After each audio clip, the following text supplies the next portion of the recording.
Welcome to a Celtic State of Mind. I'm John Dykes, and today I'm joined by Jim Simonette, along with Stevie Mullen and Jim Watt. Welcome to the show, guys. Thanks for having us, Paul. It's always a pleasure to have you in the studio to talk about Celtic.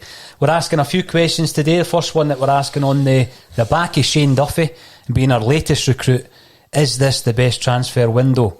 Now, I think what I meant by that is in the 9 in a row era, because you could maybe go further back and say, well, I'll tell you what was a good transfer window, Stevie, when we stopped at 10. That was a good transfer window when you think back to that. I think this is a great transfer window. If there's one or two going out the door, we could maybe supplement some defensive areas still to be covered. But I think overall, all over the park, we're pretty strong. It says to Geese earlier, we've got now 28 of a first team squad. Mm-hmm. Really, really well covered in midfield. Still a wee bit short, and again, this isn't any criticism of Greg Taylor. We're a wee bit short on the left side of the park, whether it's left back or a defensive sided midfielder. See, when I look at the defence, I'm delighted Shane Duffy's come in first and foremost. Aye. I'm a wee bit concerned that we might ship somebody out, that someone being Ayer. I hope that doesn't happen this season. I actually don't think he's ready to go in terms of his development. He should stay at Celtic until at least the end of the season. Jim, you'll have a good knowledge of Italian football. Aye. Would AC Milan be a good move for Ayer? I think it's maybe just speculation that he's linked with AC Milan. I think the thing Lennon said last week about players wanting to go and Ayer's agent reputedly coming back and saying name your price till we go and find a club. I think he'll certainly learn a lot from Mr. Duffy, that's for certain. But I don't know if it's a wee bit early for him, Paula. Italy. I think so. I mean, I've always been a big fan of Ayer, and I know that he divides opinion. I hear it when I'm at the games, and I see it with the feedback that we get on the show as well. But I do think that if he was to stay, and I'm not just saying this for staying for the 10, for the benefit of that, I just think that there's been players in the past who have left too soon, they've left too early. Charlie Nicholas, for example, if you want to bring it kind of closer to the present, I think Liam Miller left too early.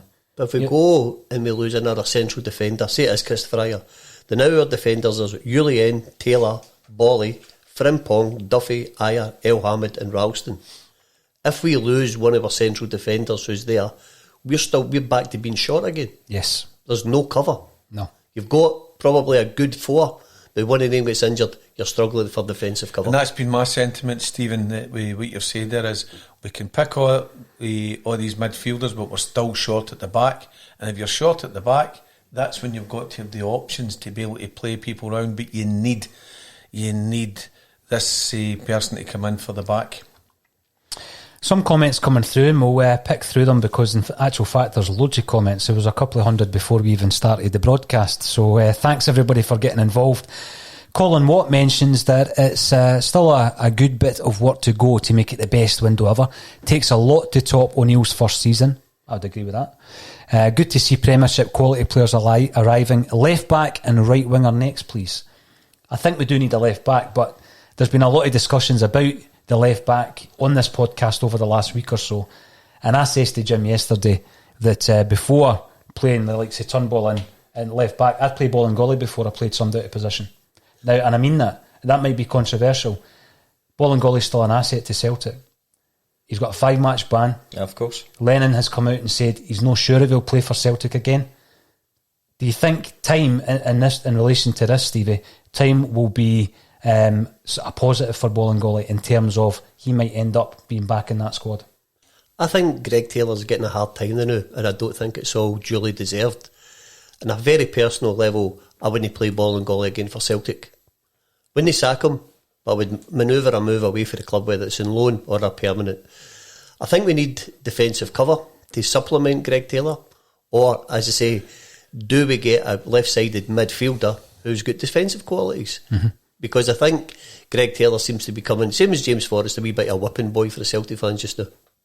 I think he is, isn't he? Going back to Colin's point about the outside right position, Darnley D mentioned 10 times about James Forrest's uniqueness about going by defenders, which I think he only done once on Sunday.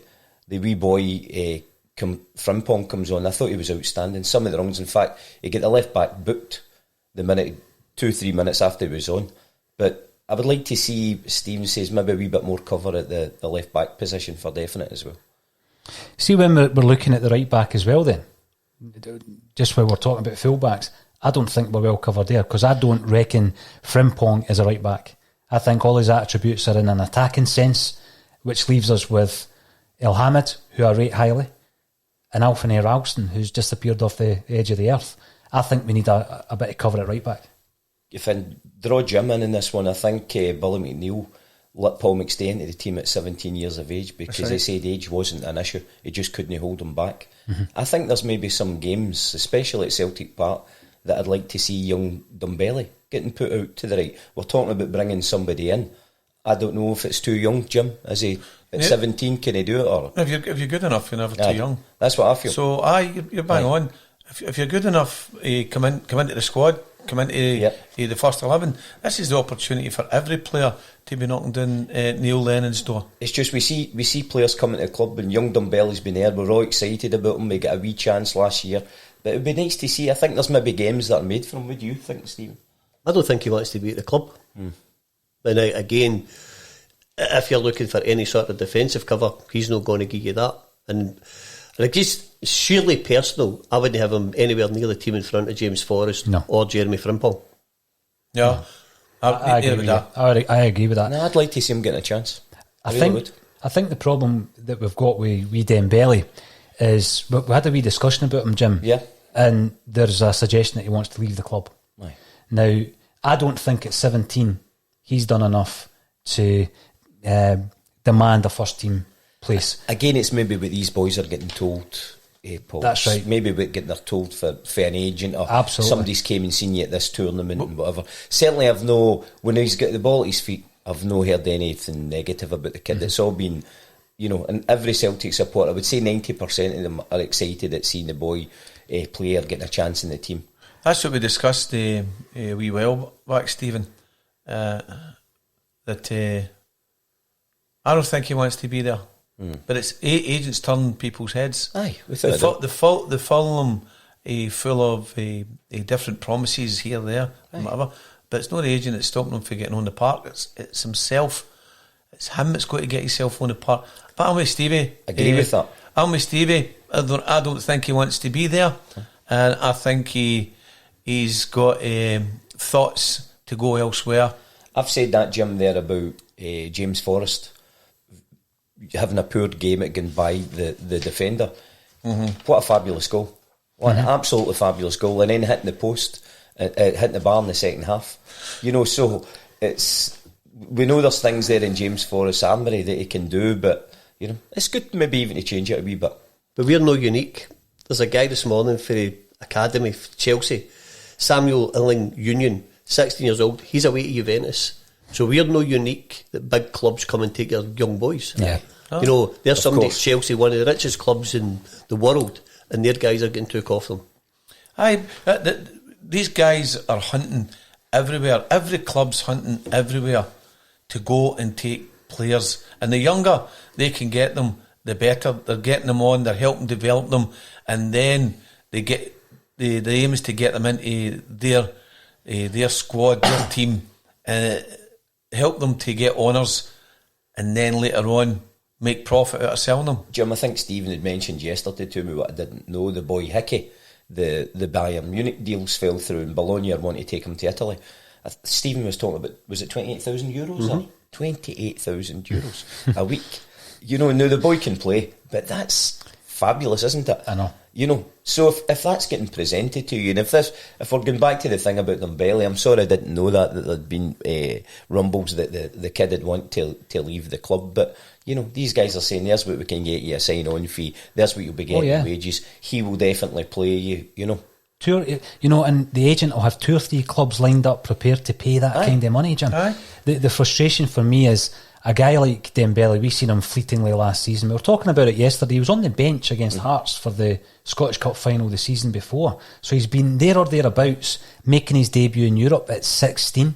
And you think, well, the problem I've got with someone like Dembele, and this goes further than that, it goes to Tommy Rogic, it goes to Sorrow.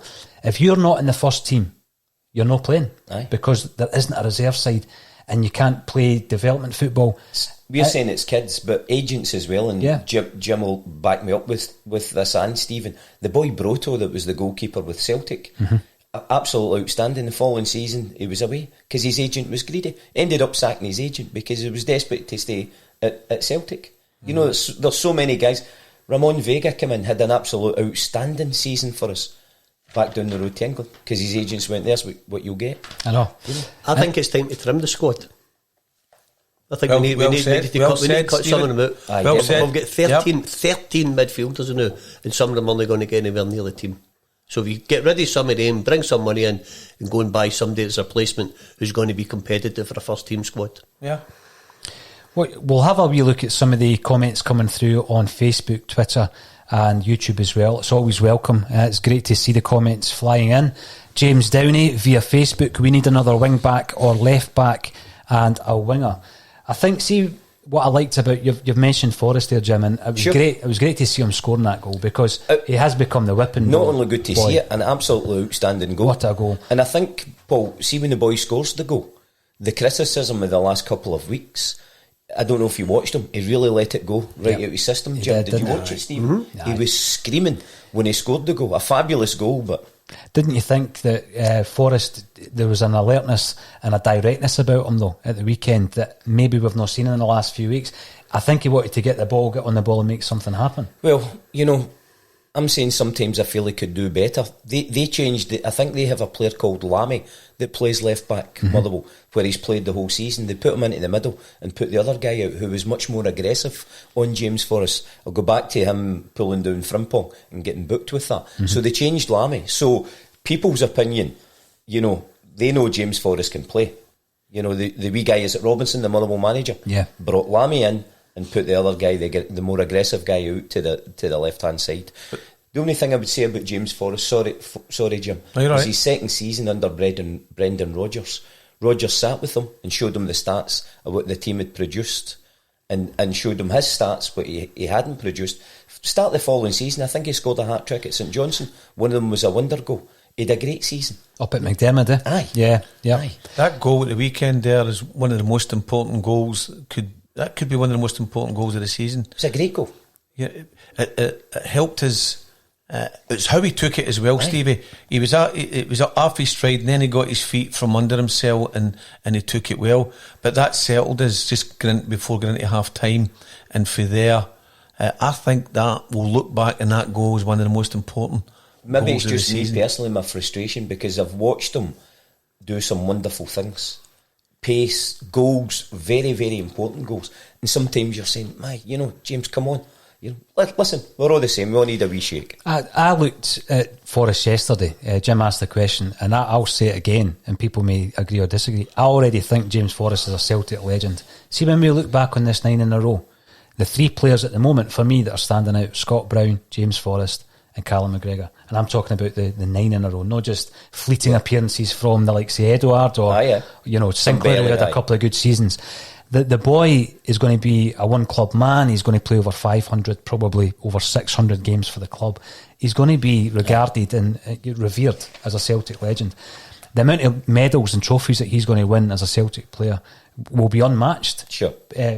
Potentially. And I think that we do get on his back. What I love to see over the last couple of games is his adaptability to move from right to left. Because El Yunusi he's a bit hit and miss at the moment, isn't he? He played quite well against Ferencvaros despite the defeat. But then he comes on against Motherwell and he's almost anonymous again. We've moved Forrest over to the left and he's been brilliant cutting in on his right foot. So when we're looking at a winger, do we need a winger? I would like to have one, maybe who can adapt between the two. listen, I'm not saying go out and sign Paddy Roberts. I know his name keeps coming up all the time, but that type of player I think we've got more chance of Julia Roberts, Paul, than Paddy. Maybe in our day, Jim. But I mean, She was a good centre-half. Paddy Roberts, that type of player who can play right or left. Aye. And he's a creative type, because El Yunusi is blowing hot and cold. As you say, Forrest can do the same. Frimpong hasn't had a period of time where he's played 12 games well, consistently. Right? Again, he's been hot and cold. So I think we still need someone, but it would be ideal if he could play on both flanks. But does that player exist? I think he exists, but he's way out of our budget. Again, football's a great game and everybody has an opinion. James Forrest will be a Celtic legend. And I'm going to go back to what it says at the weekend, and he can go back to Peter Grant. The Celtic fans don't fancy him much. 5 Celtic managers picked Peter Grant, 4 have picked James Forrest. You know, so we all say, oh, we trust the manager, he's got to decide, but we don't like somebody, then they're right. That's right. I think James Forrest, we said yesterday, Paul, it was 401 of 402 games he's played. He scored 90 goals. He's got the medals. He's got all the trophies that he's contributed to. Celtic legend. The goal at Lazio was outstanding. It's a legend. Absolutely outstanding. He's the type of guy, Jim, that, and I do expect, and I'm not taking this for granted, but I do expect us to progress into the Europa League group stages. He's the type of guy, if we are able to progress and you've got that important game like against Lazio, he'll pop up and score a goal. Aye. James Forrest will score a goal in the big games, you know. Aye. And I think that when you're looking at his age, I know that he's not the type of guy who comes out on Instagram and does all that kind of stuff. He's not very vocal, but I think there's a common influence about Forrest, and some of the younger guys or the new recruits will look up to James Forrest as being one of the, obviously the senior pros now, which is unusual when you've seen him playing since he was a 17, 18-year-old himself. But it depends if you're liked by the Celtic fans. I'm going to just bring in somebody else. At the weekend, Jim said about Johnny Hayes and how I'd want to stay him at Celtic. Nothing could be further from the truth. If I had 100 choices for a left back, Johnny Hayes would be 100. The Celtic fans would he be ahead of Turnbull? No. He was 3 years at the club. He won 8 out of 8 domestic trophies, 67 appearances, completed 90 minutes only 14 times and scored 2 goals. Didn't he play under Brendan Rodgers in the Champions League? And here's a bit what I don't like. Nobody in the squad gave the ball away more. Worst defensive errors in the squad. Nobody lost the ball more in his defensive third than Johnny. His 5.37 failed crosses per 90 minutes was the highest in the squad. His dribbling stats, expected assists and second assists were no replicated at Celtic out of the Aberdeen. He was a very, very lucky guy who was liked by the Celtic fans, and I put it a lot down to him being Irish. Nothing to do with his ability as a Celtic jersey. You're probably right that he's liked more because he is Irish, Stevie. He won 3 league championship medals, didn't he? 8 out of 8, Jim, trophies wise. Stevie's the president of the Johnny Hayes supporters bus. I think what's annoying Stevie is Johnny Hayes is one of the best. We say the other day, the other legs, but well done. Those statistics. So Stevie, if I've picked you up wrongly about Johnny Hayes, you've proven me there that I did pick you up wrong. If you've got all the stats here, well done for that. But Johnny Hayes still, he's done a lot of good things as well. 3 good things he'd done at Celtic. He'd one cracking tackle against Rangers, scored a good goal, and jumped an advertising board at New Douglas Park to get a shy. I remember that was a particularly good leap. That's the 3 things he'd done positive in a Celtic jersey. I take your point wholeheartedly, because I think there's other players who, if you were to produce the stats, would be particularly good, who are not fancied. So is Greg Taylor in that category? I don't know, I've not seen the stats. I'd like to see his stats, but I know that from last season, and by the way, it's tin hat time on, see Moritz Boyer as a defender, his stats were excellent last season. But what I mean is Greg Taylor's getting slaughtered for his attempt to crosses and cut out. Wish we'd kept Johnny Hayes. Well, Johnny Hayes was worst in the squad. I know, but because it's Johnny Hayes, he's become and the other wee thing, it's a wee bit cheeky. You tell Johnny to stay in the house when it was a team 40 day, wouldn't you? Would you? I know that feeling. So that's us get 7 up to 7 now for Stevie, and the votes will begin out. You know, the beach ball, the stolen motor, and now that.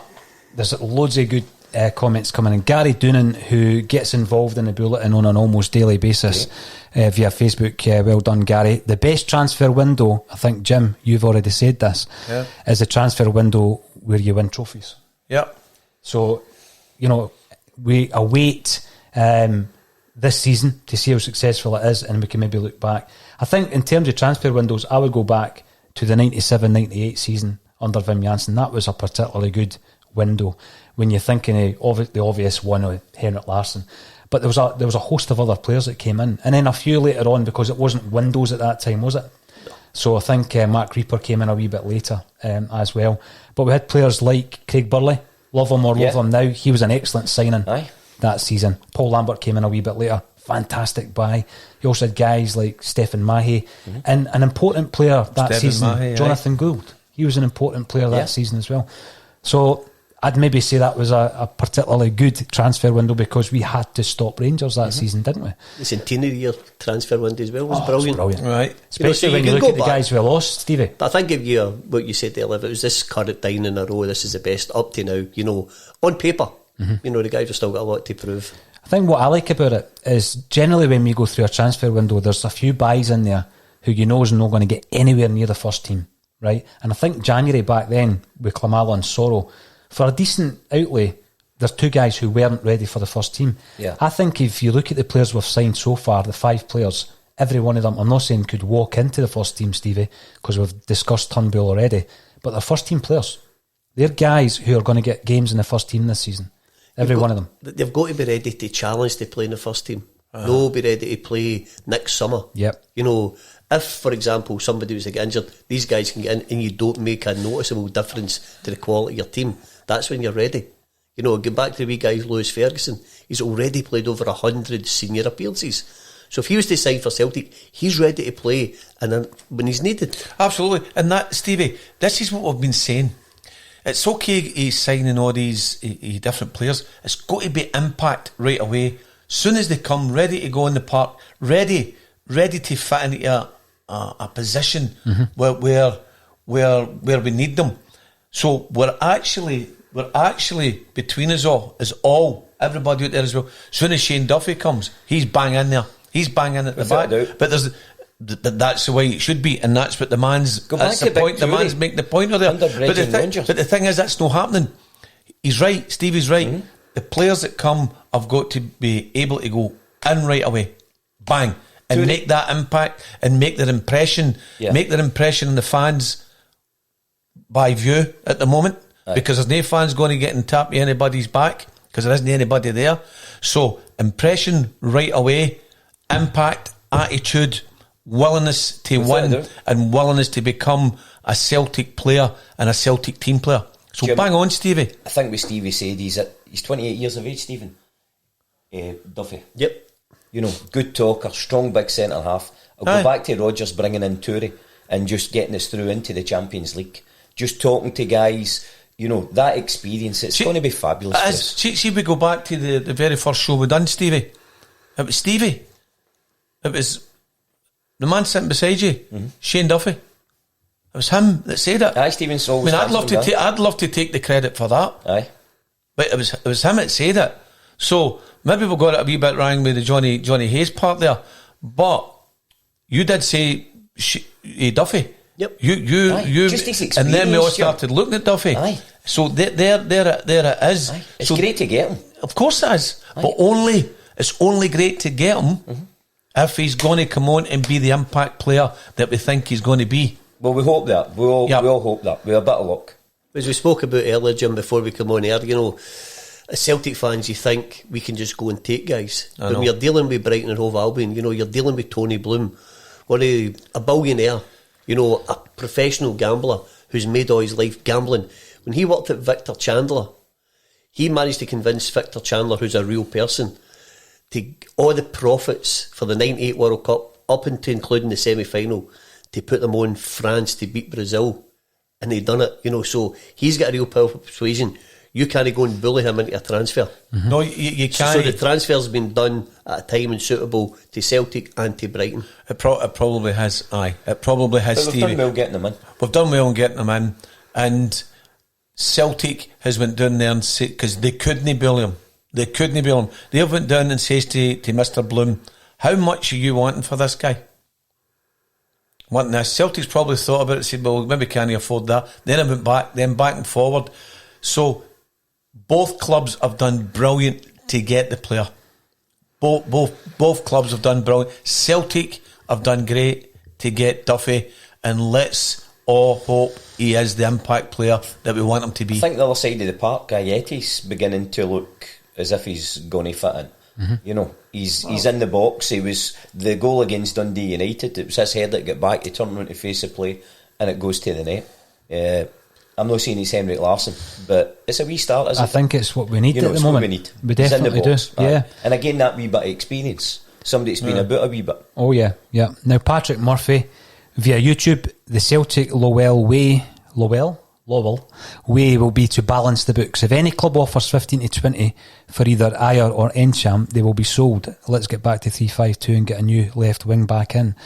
I still think, even though we've had a good, and I think we've had a very good transfer window, I still think we're going to sell a first team player. And it sounds as though it might be Ayer. We've spoke about that, Jim. The point Stevens made about thinning the squad, I think once England starts getting up and running again, that'll... I'm sure we'll see players leave the club. Is Rogic is there something with Rogic going to the Middle East? I think it's just an ongoing saga at the minute, but it's going to happen. They're talking about a fee of £4 million for him. And you know, there's another comment in relation to Ayer from Failed Dossier. Big Ayer wants to leave, then let him. Sometimes it's worth turning a player around, and I think Lennon did that last pre-season, Stevie, with Encham, didn't he? Encham was making the moves to try and get, I think it was it Porto that were interested last summer. But again, you've also got the other thing this morning. Omar Colley's agents come out this morning and say Celtic have showed a definite interest. So if you can get £20+ million for Christopher Ayer and bring him in, another great bit of business. Yeah. Is he with Sampdoria at the moment? Yeah. You know, so I don't think we should hang our hat on any of these guys. You know, see if they don't want to be there, let them go. But we can't just keep bringing guys in and not let anybody go out the door. You're you right. know, if I was to read out the list of our midfielders now, you would be shocked. Could I ask you, Stevie, do you have, and this is a genuine question, is Kundai Benyu in that list? No. Is he still at Celtic? No, I think he's I can't find him anywhere. dismissed. No. I've tried to find him. This just came from the official Celtic FC website. So he's not even on that? So he's not on that. He's gone. Now, Liam White, this is going back to one of the points we made earlier. I'd play Dennis Taylor before Greg Taylor. I think if you actually deconstruct that comment, right, has Greg Taylor really played that badly? You've produced some stats to show that Johnny Hayes wasn't a particularly good player for Celtic. No. If you look at the stats, I'm pretty sure Greg Taylor isn't as bad as what people think. There's a perception of him now, isn't there? Again, if we go back to what we were talking about on Sunday, the guys were watching the show, that Greg Taylor had his two best seasons at Kilmarnock under Steve Clarke in a more defensive position, where he wasn't getting as much of the ball and he looks more exposed going forward with Celtic because he doesn't have the blinding bit of pace or the trick. But if you were going to look to play in a 4 with defensive cover, get somebody in front of Greg Taylor. Greg Taylor's probably a good wee player. Aye. See the thing, Stevie, it's a brilliant point. How often prior to joining Celtic was Greg Taylor in the top third of the pitch with the ball at his feet and people were expecting him to create something? Probably not that often. He's been a left back and he's doing a job as a defender. And then he's coming to this attacking Celtic side and he's been expected. So there's going to be a period of him adapting as well, I would get. He's still young. To be fair to him, Paulie, 2 assists against Hamilton. 2 great assists. But the last couple of games, Jim, I think he's been trying to get the ball into a non-existent centre forward. Do you know what I would must be hard. Do you know what I'd like for the young lad? Is that he's got all this criticism that's floating about there. I'd love him to take that and turn it right into a negative and become a better player and show the Celtic support and Scottish football that he's got it in his bag to become a better player. Now, nobody's actually saying here in this show that comment there, was his name Dennis Taylor? Was he a snooker player? Well, I wouldn't even say that comment, but everybody's got their opinion. Sure. We've said that in the past. He's a young player, he's a Celtic player. We can talk about him constructively, But I hope he goes out and shows that he can become a better player. He can become a better You see player. any of the goals we've lost? Has it been a result of his defensive negligence? I don't think they have. There was a wee criticism I think I made, but again, I'm probably splitting hairs a wee bit here, Stevie. The first goal against Ferencvaros, which was a cracking strike. I thought you would say that. It was a cracking strike. But he's in an area of the pitch. They all slept, Paul. Aye. They all slept coming out, and then when they looked to the did. left, it went to the boy. Aye. They all slept, and Greg was part of that. He was but part of to it. say he was He's not solely to culpable for blame. it Was But his position in the setup was to the right of the defence. He's the only one that's tried to make an effort to get across. We could have threw a blanket of the other 5 during about 18-yard box. Exactly. So I'm splitting hairs with that one. I don't think, obviously, he's been to blame. I don't think so. I'm with Jim on this, right? Know that I know the boy Taylor, but I do think there's a player in there. I think there's potential in there. He's adapting. He's still adapting, and he's not used to be attacking as much as he is now, Stevie. I don't think we've been overcritical of him on this podcast, but I think we've got to start considering the ball and goalie situation as well. Obviously, that happened. Everybody's just criticising him as a person. We had a wee think about it. We then said he's still a person. The whole world's against him. That's going to be difficult for him to get through that. Neil Lennon came out. He didn't say for sure that he wouldn't play for Celtic again. As a club, they're maybe now looking at him as a £3 million asset. Yeah. Is he going to be someone who Celtic will play again? I think that's a big question that needs to be answered. I think the guys higher up than Neil Lennon will be making that decision regarding what he's done at the club, But again, it all falls down to injuries. If he's still at the club, somebody's injured, they're going to put him back in, without a doubt. I'd put a midfielder back in there before I would play him. Sorry, the man is one thing, and the professional player is another. I'm with Stevie. I wouldn't. Sorry, Jim. I just about would opinions. not. What you and Stevie are saying may be I wouldn't right. play him. But again, we'll go back to what the caller said there about economics of Celtic selling players. It's certainly the case of economics that if somebody comes in, we have no Champions League money now. I know. So if someone comes in with 15 millions and 20 millions already, if somebody comes in and tempts with big money, we all know in our hearts what they're going to decide. If one of these areas of the pitch, Stevie, that we've maybe identified, I said we've identified, it's only our opinion, we might need another winger, we might need another right back. If one of these areas of the pitch, you have the option to buy a player, but in order to buy that player, it means you can't buy another left back. Does that change your mind on ball and goalie? If you really want a particular right winger, right, but it means that you're going to push the boat out and you can't buy a left back, do you run with Taylor and ball and goalie? If you were putting me in the spot about this, I would sell in Sham and finance the other deals. Right. I think he would be the most expendable. Is he a luxury? He shouldn't be a luxury. He should be bossing the whole club in midfield.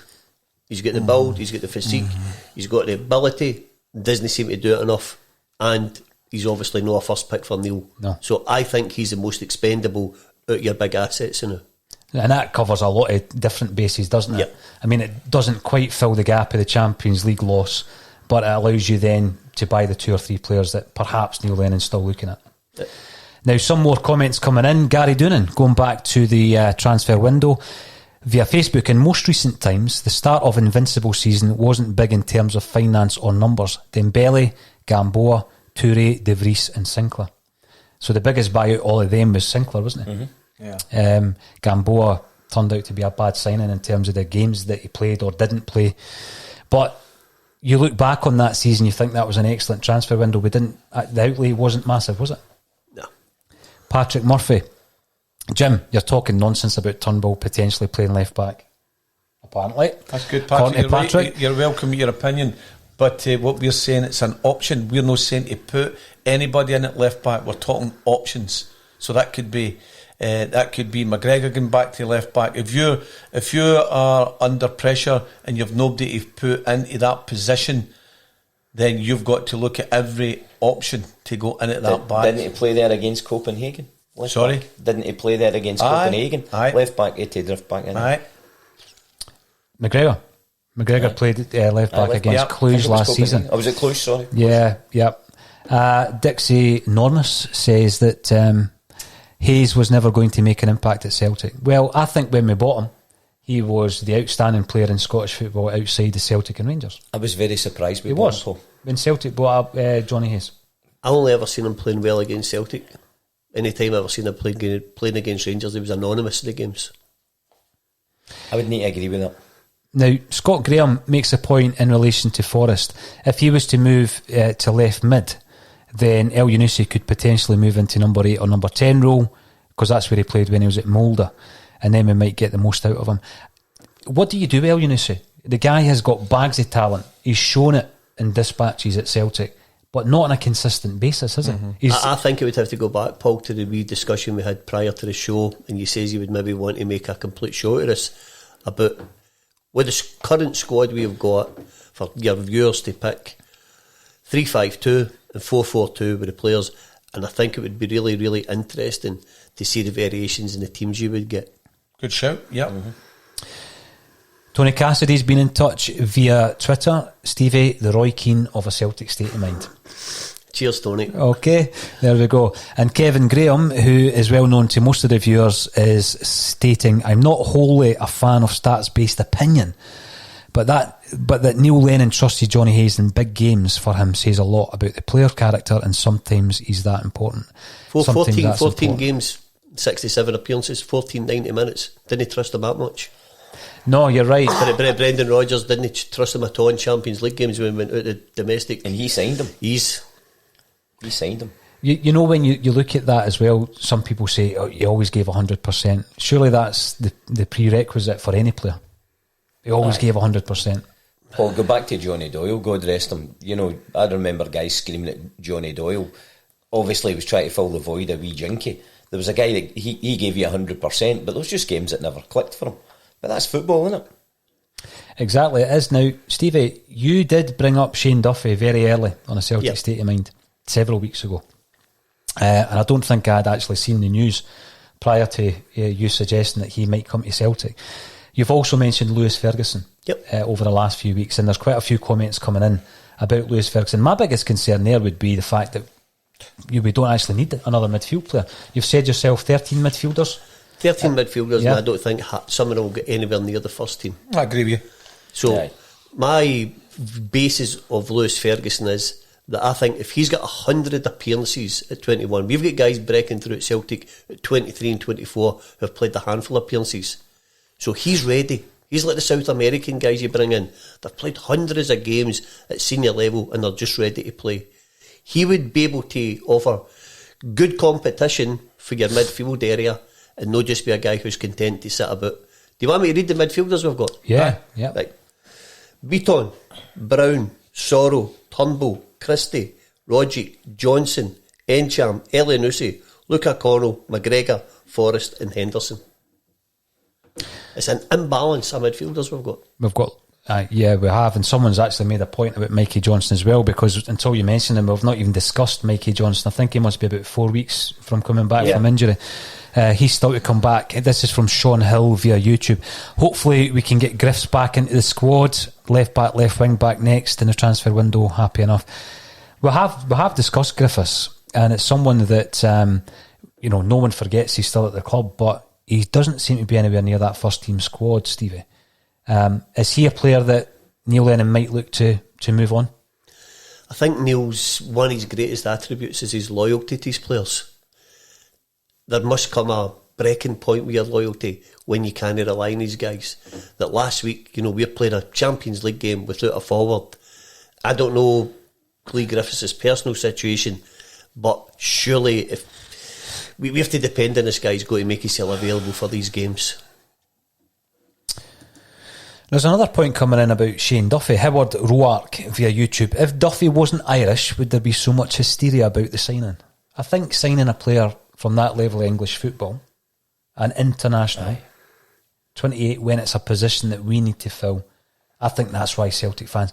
The Irish thing you mentioned at the very beginning, I mentioned it yesterday. I do like seeing a couple of Irishmen in the Celtic team. I think it's a bonus, of course, it's a bonus, but the big guy can play. He can play, and that's the main thing. Gary Doonan goes on to say, Ayer at 21 or 22 has taken some grief recently. Anybody know how good Duffy was 6 years ago? Because he is a very accomplished player, Ayer, at his age. Sometimes we forget how young he is. Point. So... Good point. But Ayer will never be a Shane Duffy type player. And if you're looking for a dominant centre half, you're a dominant centre half in your play at 21, 22 years of age, you can adjust your game to then become a wee bit more accomplished. But if you've not got that determination, dare I say it, brutality in your game, nobody's ever going to put it in. And Christopher Ajer won't ever have the same attributes as Shane Duffy. Now, I think the other day there, Kevin, and he won't mind me repeating this, because I did speak to him on the day about it, Stevie. He described him as a no-nonsense type defender. And Kevin went on to say that every time he sees him described in the press, that's how they describe him. Now, it's either lazy journalism, or they're trying to suggest that he doesn't have much football about him. Because a no-nonsense defender, what does that mean? Sure. You win headers, you win tackles, you boot the ball at the park. Celtic have got ball-playing defenders in Ajer and Julian. And it might be a good balance to have a no-nonsense defender in there.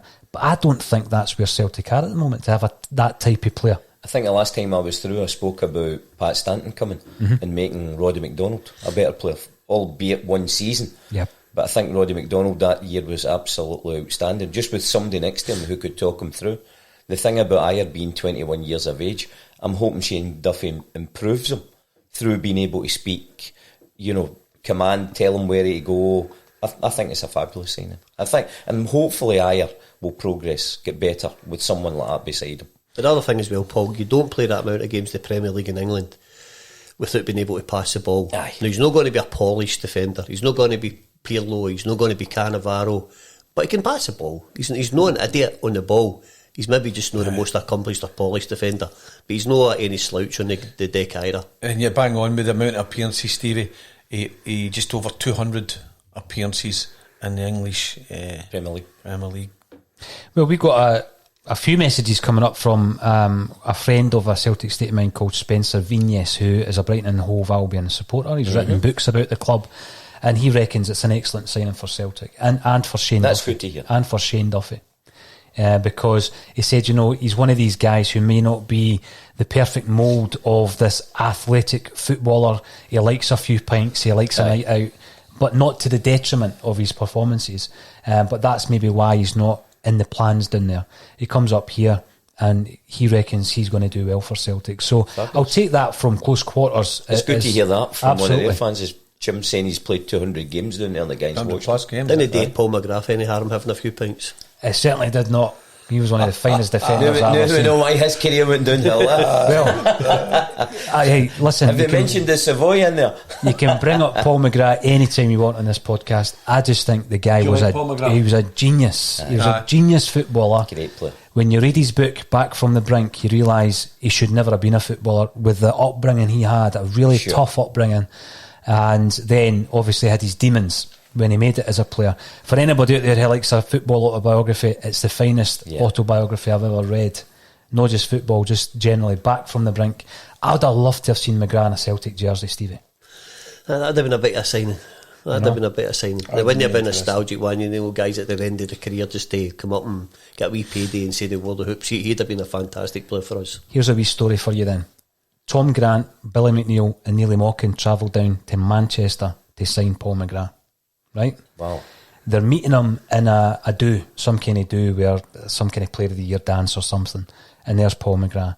By the end of the night, Paul McGrath is so drunk that he can't lift his head off the table. A form is passed over and he signs it. Wow. He signs the form. Obviously we never signed the player, but that's a true story that came from Tom. So Paul McGrath did sign for Celtic, but I don't think he was in a fit state to do so. But they did want to sign him. Big Billy went down to sign him. What a signing would have been there. That would have been a tremendous signing Again, at that Big point. Billy went and got Gaza to agree to sign if Paul McStay would have left. Is that right? Yep. I remember reading that in the Shoot magazine, then actually. Paul decided to stay, but Right. Gaza was coming to Celtic to replace Paul. Was he? I remember when Italian football was on Channel 4, Jim, Yeah, you'll that's remember it well. And what happened then is a lot of people who maybe weren't interested in Italian football started showing an interest in course. it. Aye. Now, I'm a Celtic fan, but at that time, I think one that of the was guys... a girl that was hosting the show, Paul. Oh, was there? I'm obviously a Celtic fan, but you kept an eye on Gascoigne because he was a player that you knew from the English leagues, and you had seen him at the World Cup in 1990, so you did keep an eye on him. And I remember him getting interviewed, and he was referring to Rangers as Glasgow. He says, yeah, I've been over speaking to Glasgow. Aye. He didn't even know they were called Rangers, you know. So imagine he had signed. What was that when he was at Newcastle? Yep. Was it? Yep. As a young player. There you go. That would have been a signing, and he would have been a fantastic Celtic player. Absolutely, they've been wonderful. It would certainly have Again, been. as earlier on, you know, like, not all transfers work out here. This morning, Tottenham are putting in Dombele back up in the transfer market. Their record signing last summer at 54 million quid just hasn't worked for them. No, and you're right, Stevie. Sometimes when you sign somebody, it just doesn't work. If somebody goes to a new job, sometimes it doesn't work. It's time, Without a doubt, Jim. you know. Aye. There's just circumstances within there, and one of the great things in a transfer that happened with Celtic was Stillian, because that nearly never worked. Yes. But That was lucky, yeah. that was fate that did all happen. But he could have been away the next season. He was totally unhappy. How excited were we about Shved coming Aye. after what we'd seen, and it's, as Stevie says, it's just no worked. Doesn't work. You know, he's in Belgium. This is the thing. Now, I'm glad that Danny Martin, 23, has brought up reports that Ncham might be on his way, because the report yesterday is that Southampton are interested. Yeah. Now, some people have mentioned the fee. The fee that's been quoted is a substantial one. And I think that some Celtic fans have been saying, well, you know, if you were able to get that kind of money for him, and it's £20 million, that's not the fee, that's not came from me, that's a reported figure, then, you should sell him.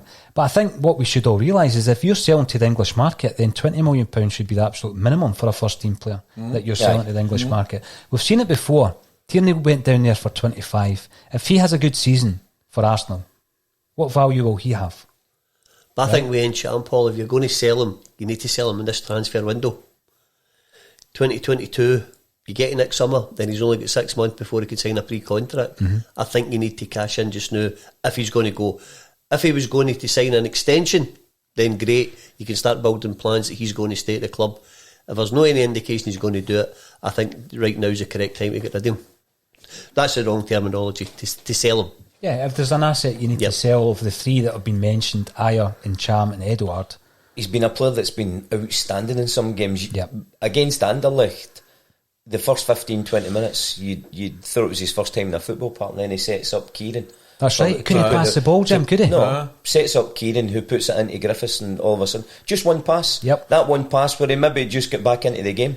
You know, Stevens played at a good level. He knows that's what happens. Would you like to keep him, Stevie? If he was going to sign an extension, if he's not getting any indications that he wants to sign an extension, then I would allow him to go in this window. Aye. But you would like him to stay if he's signed an extension. But again, as you say, we've got a wee bit of... Again, are we going to go back where these guys who were called last week agitators, are they going to stay? I think we should... How do I say this correctly? We should introduce what's called a Judas pig into it. Do you know what a Judas pig is? Tell me. Pigs in general are very, very clever animals. Yeah. Right? So when they're going to the slaughterhouse, they squeal when the pig. So the old farmer will have a pig. It's an old one who'll go and sort of give them the nod, everything's alright, and they all calm down, they go to the slaughterhouse. So see all these guys who are agitating, if they don't want to, we should stick the old Judas pig in there and get them all out the money. I've never heard that saying before. I'm actually hungry now. I was actually thinking Jim Leishman yesterday with the coup all the time. It's gone to the slaughterhouse. They will get him with the pigs. 2 days in a row we've been talking about slaughterhouses. Excuse me for smiling, but that actually brought a smile It's on the my last face. rolling bacon I'll have. That's a Judas pig. Right, There but you go. I'm the same as you. See, they don't, but equally, see, they don't want to be there. You've got to say on you go as well. So, I like your terminology there, but I've never heard that talking before. with Ryan as well, aren't they? They've put the contract in front of Ryan, the extension in front of Ryan, and I don't think anything's come back through that. See, the big thing with that, Jim, I interviewed John Hughes, must have been 2 months ago now, during lockdown. Yes. Yeah. Maybe 3 months ago. Yeah. And he was talking about Celtic need to get that contract sorted with Ryan Christie. This has been an ongoing issue for a lot I don't even of think time. they've had a response from what I'm led to believe. Does he want to stay? That I don't know, but I don't think they've had a response. That's His the only father's thing I can say. indicating isn't he, that he would like to go and play in England. His father's indicating that all different teams are looking at him. They could go and do this and do that. Spoke with Stephen. He'd been out at Aberdeen and spent the time at Inverness. So, he's you sort of run out of time to earn big money. Yeah, no, you're right. And they're just human beings after all.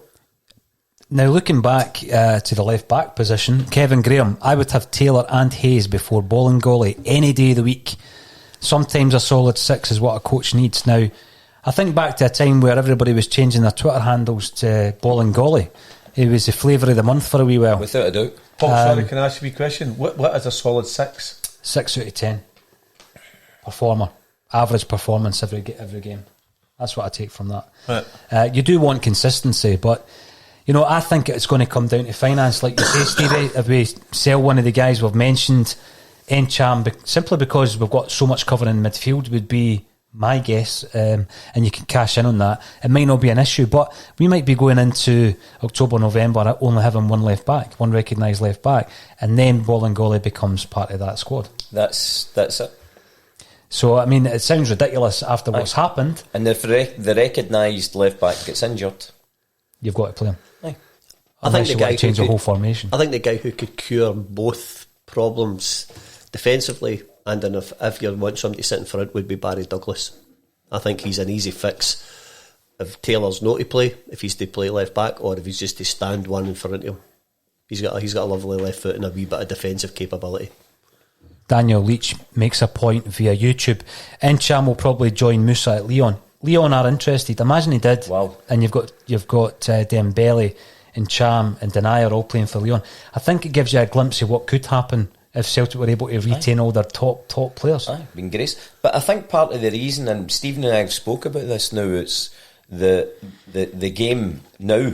If you're saying to these guys, come and get a window of maybe a season and a half, 2 seasons, and if the money's right, we'll let you go. I think that's how we're getting these guys to the club. You're right. And that's not just us. That's every club like Celtic. We're using that. So when it happens, Jim, you've got to accept it. We're a very, very high profile club compared to many. Worldwide support. So if the guy's agent's saying, get to this club, get a good season with them, 2 seasons, then we'll get the move. I think that's just part of what we've got to accept. Sam Hamad, thanks for getting involved, Sam. You've made a point there, lucky to get 10 million for Encham. My counterpoint to that would be the days of Celtic selling on the cheap have got to have gone by now. I mean, you look at what we got for Van Dijk and what happened with Van Dijk. Wanyama's another example. Aye. You've also got Dembele, who we've just mentioned. If Dembele leaves Lyon, what are we talking transfer fee wise? Same with Tierney at Arsenal. We can't sell a first team player like Encham for £10 million. I don't think we should put ourselves down, and it's nothing to be going against what Sam said. He's entitled to his opinion. Matty Cash is leaving Nottingham Forest for £15 million, and Cham's twice the player that Matty Cash is. Mm-hmm. Stephen T, this goes back to a point again, Stevie, that you've mentioned about Barry Douglas. Stephen T reckons that he's injury prone lately and 30 plus too much of a risk. What are we talking here if we brought him in? I mean, would it be a loan deal? Would it be a permanent deal? What kind of transfer fee would we be talking? I think you would probably be able to get him in loan. Mm-hmm. You're not wanting to pay big money for somebody that's injury prone. But again, it's not something I have at hand. How many games did they play for Leeds United last year? Is it only a recent thing that he's maybe picked up a few injuries? Because, we're talking about James McCarthy yesterday. Again, your thing was going off the radar yesterday. How many games has he missed? How many games has he played? Mm-hmm. And again, is it worth the risk? Is it value? Or do you go and buy somebody to play that position? Are we right in thinking the end justifies the means for this season? If you're bringing someone in, as Stephen says, a year loan, just the end justifies the means. We all want to get to 10. We want to get to 10, but again, we were talking about this, you've got the Europa League to think about, and I'm confident enough that we're going to get to the group stages of that, Stevie. We've got our domestic treble to look at, and you've got a Scottish Cup from last season. Yeah, 100%. 5 tournaments. Aye. So you're right, if you getting someone in to fill a gap for 12 months, and for the time being, we forget about the 3-year plan, etc. With some players, not all players, because obviously Turnbull's been brought in with a lot of potential. you're looking at some of the signings we're making. Ayeti, if he has a couple of great seasons and he becomes the star man, there's a sell-on value there. But one or two, I mean, Duffy being the case in point, is there a loan? Is it a loan to buy deal with Duffy? I'm thinking it probably is. The negotiations were going on for some time. He's 28, not the type we would normally buy at that age. So you're maybe right there, I think, Jim. One or two players coming in, just, as you say, for this season. Stephen said earlier, there'll be a thinning down of the squad for simple economics. Yeah. For that reason, that's just because we exist as a business, and everybody will be the same. There'll not be a club in Britain that's any different. But I think just this year, this year's important. Yeah. But a wee thing on Ferguson, and Stevie's backing Stevie here. If we get somebody like Ferguson in as well, and we've got Turnbull, there's the makings of a good pairing in there for going forward. Aye, and at a good age. And at a cracking age. Yeah. I think that would be quite good. Hopefully with a long-term McGregor in there as well. Mm-hmm. I think that would be a no bad wee three in there. But on the Barry Douglas, I'm just checking again, Stevie, 42 appearances, Leeds United, he's obviously 30, but again, he could do a wee job in there for us now. I think he'd go back to using an old word, Jim. We need a few stalwarts this season. Aye. Yep.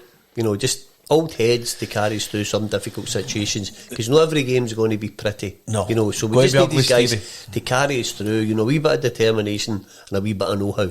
And you could down the road, you win. And that's what we've said. We've said in the show in various weeks, some of this season is going to be ugly. Jim, go back it's going to play ugly. He's just said to Toure, come up, help us, try and get us into the Champions League. Yep. That was all achieved. And again, one of Brendan's great things when he was talking about Callum McGregor, he says when he first came into the club, people would tell him all the things Callum couldn't do. He says, but he concentrated on what he could do, and his job was to complement him with somebody playing beside him who could do the things. Then he had a partnership. That's bang on, and Stephen, that is good, and that's refreshing to hear that as well, what you've just said, because too many people tell people what they can't do rather than what they can do, and what by doing what they can do, they can achieve better. By that, you go forward, and your limitation becomes is no limitation. Aye. You can be motivated to become better and better and better. So let's just go back to young Taylor again, young Greg Taylor. So there we are. Come on, son.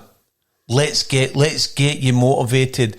More than what you are. Work in your game. Work on your sending the ball into the box. Work in other parts of your game, and you'll become a better player and come and be embraced by everybody. So that's very important, Stevie, that tell them what they're good at and work on what they're maybe no good at.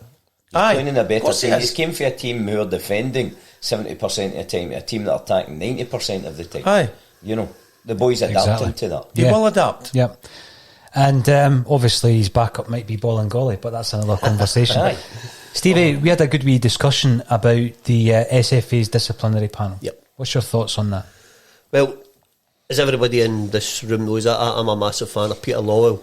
Yep. But I think we've been a wee bit distant on this, and I think we should be a wee bit more outspoken. I think the injustice in the discipline system in Scottish football, and two recent examples were the punishment to Bolly and the Aberdeen players. Bolly got 3 matches with immediate suspension and 2 suspended. The Aberdeen players were 3 matches, but will only be invoked if they break the same regulations they were charged with. And example 2, Yozo sent off in pre-season game, 2-match ban upheld. Ryan Kent sent off in pre-season, hee-haw. So I'd like us to challenge these decisions, and because again, a lot of Celtic fans won't really be that upset, I don't think, because it's Bolingoli and they're no great fans of his. But it could be a more high profile player, and then I think it's an injustice. It's inconsistency. That's exactly what it is. At its highest level. Yeah. What would the club, do you think? I think back to the days of McCann, Stevie, and you just knew that any injustice would be fought to the nth degree. What do you think the club would do, looking at these 2 examples you're providing today? I think they should take it up with him, maybe privately. Again, we were really, really missing Paul McBride in situations like who probably even took it upon himself to act on it. But I think we need to take it up, and then if we don't get anywhere, make it public and say this is what we've tried to do and this is the response we've had. Because I don't think we could just accept it, because in this season of all seasons, during the course of this season, something will crop up and manifest itself that's going to try and derail our 10 in a row. So if we don't nip it in the bud, with sort of simple examples, then we might find ourselves in a dogfight that takes a wee bit focus off the 10 in a row. The one with Kent's just, I just can't understand the one with Kent, how he gets away with it. Can't understand it. As you say, was it a 2-match ban? 2-match ban. 2-match ban. But he has got away with it. And Stevie's right. I'd like to reiterate what Stephen said as well. I like Peter Lawwell. I like what he's done for us. And over the period, I mean, you look at it, he's been a chief executive that's been stubborn at times. He's wanted to do things his way. He's done good. Maybe not got everything right, but we still back him. He's just like the manager, just like the team. We back him to the hilt as well. Well, he's the chief executive. We back him. We might not agree with everything he says or does, but we back him. What the SFA, Stevie, it is quite hard to comprehend how they're taking the Celtic player, and maybe the severity of it is that he left the country, but the other guys know to get a disciplinary suspension as well. That just doesn't sit right, does it?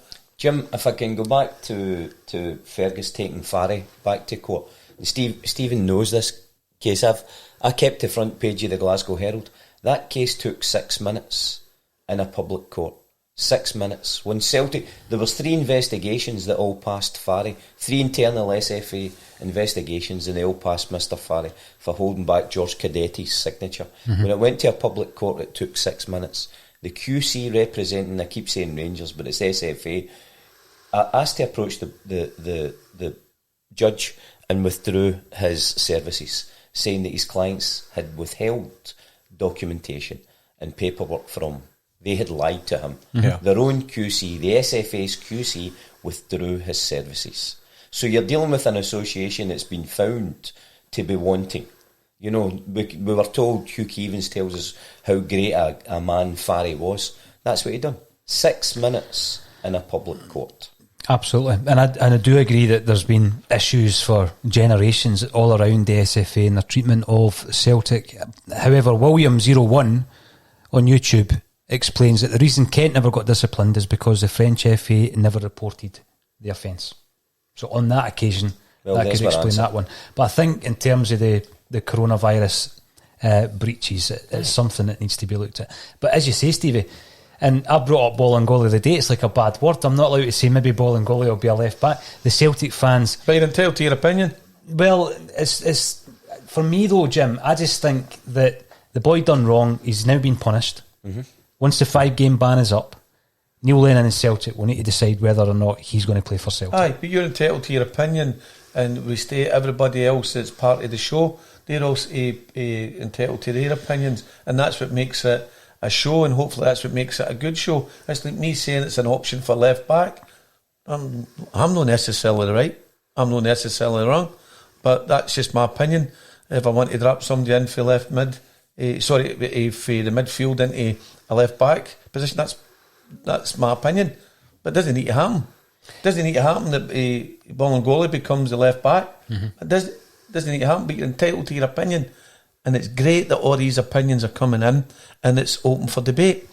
I think what Stephen said earlier on there as well, Paul John, is give us your formation, fans out there, give us it in, your 3-5-2, your 4-4-2, or whatever formation, 5-4-1, whatever formation you want to give us, get it in, because I think that's a fantastic debate, just like the one Stephen brought up about songs being sung. So it's a show open for the fans to get in their views, and the one just now is the team lineups. I'd love to see them coming in. We'll have an entire show discussing that, Jim. Yeah. I mean, we've had loads and loads of comments today via Facebook, Twitter and YouTube. The fantastic panel has been made up of Jim Watt, Stevie Mullen and Jim Simonetti, and we've got one or two other points to go through before we wrap this up, but it will be getting wrapped up in the next second or two. And I think what's interesting is Sean Fox on YouTube states that Bolly left the country, the Dons players were only in the pub. Still breaking the rules. Still breaking the rules. John McCauley counters that by saying Bolly tested negative, the Aberdeen players didn't.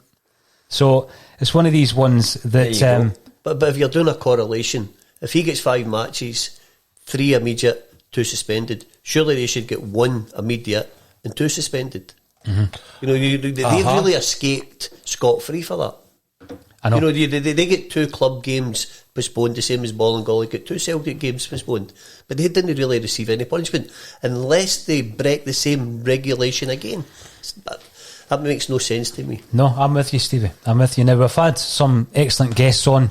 A State of Mind as well as a Celtic State of Mind. Big Jim Leishman was in yesterday talking to us about his illustrious career, and we're recording the Salt and Sauce show tonight, which is non-Celtic related, so you can catch up on Friday as to who the guest is going to be. Jim, anybody else interesting coming in this week? Yes, we've got Graham Diamond from Clyde Football Club and Danny Lennon from Clyde Football Club coming in to be on the Celtic Bulletin on Friday, and from there they will then do an independent interview on a state of mind regarding Clyde Football Club and football in general, and that'll be quite an interesting day. 2 good guys coming on the show, and I'm looking forward to the weekend as well, where you've got Edgar coming. Edgar Summertime, he's coming up from Liverpool. He has played with the likes of Paul Weller, Johnny Marr, Laz, Ian McCulloch, Ocean Colour Scene.